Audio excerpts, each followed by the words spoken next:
Hello everybody, welcome back to Training Every Single Day. Now today was kind of the last day that I planned to do some heavy fatiguing work, which is these one-arm pull-ups. And every time I do these one-arm pull-ups, I know they're very fatiguing because I always take a nap right after. I take these ones and I'm like, yo, it's time to nap. So one of the ways you know that you're doing a movement that, has a good amount of intensity to it, has a good amount of fatigue. Also something that's anabolic kind of movements are ones that make you sleep. Sleeping more, eating more, being tired, napping more are all signs of being anabolic, growing, adding muscles. So these the one-arm pull-ups are at least a very good movement for me because of those reasons that I explained. And then the hanging, I've gotten better at hanging, better at the pull-ups, all these things I've improved at. I've been doing these movements for, several years, and they're still improving. Always look to get better, to learn more about the movements and about your body, that internal map of what you can move with. So hopefully you're taking some time to move and improve. Do some squats, move your spine, bend your legs fully. Move those shoulders. Shoulders are the most complex joint in the body, most amount of mobility possible out of all the joints. So shoulders are a lot of fun. And then I did some weights in the calves to do some hypertrophy to get a little bigger in the lower legs. I kind of resigned to the fact that my calves might be small, but I'm hoping that they'll be at least defined and have some vascularity to them. Be quite nice. They kind of do after I do them, but my legs are a little bit hairy, so that kind of covers them up most of the time. You really got to know what you're looking for. So don't forget to leave a like, don't forget to comment, don't forget to subscribe, and follow my Instagram in the description. Best ways to support the channel that are absolutely free. You can also call me at the number at the bottom, only $1 per minute, and call me anytime. Talk about whatever.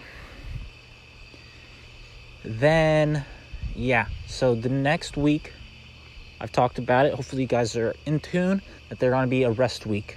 So they're going to be a lot more resting movements.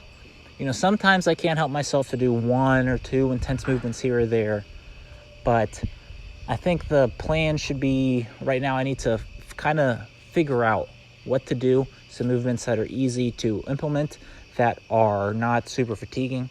I think the squat, and then to do a pistol squat on the toes, work that up, can still challenge the legs, but rest should be able to recover from. If I just do one or two of those every day, not do it super high volume, even though normally I'll explain it when I do it more, but the plan's to do that one.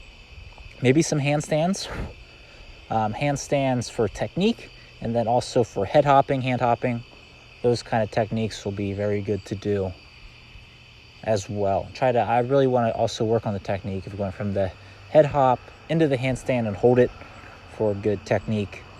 And then, I'll just have to, I'm probably going to continue to stretch, and hopefully all that, if I just keep it kind of low intensity for a little bit, I should be able to recover.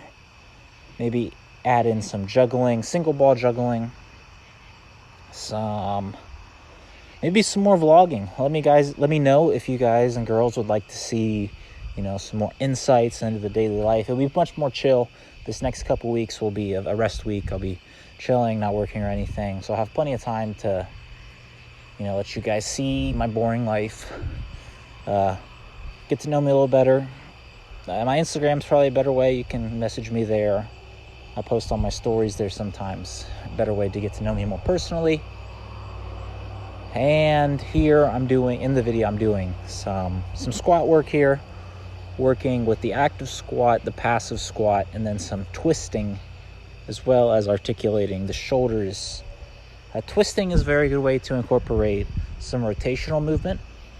Rotational movement is probably something you're not training enough of. It's something that, engages the entire body just inherently by rotating. And it's just a plane of movement that a lot of people don't train. And most of the most beneficial and the most dangerous movements come from rotational plane of motion. So very important functionally.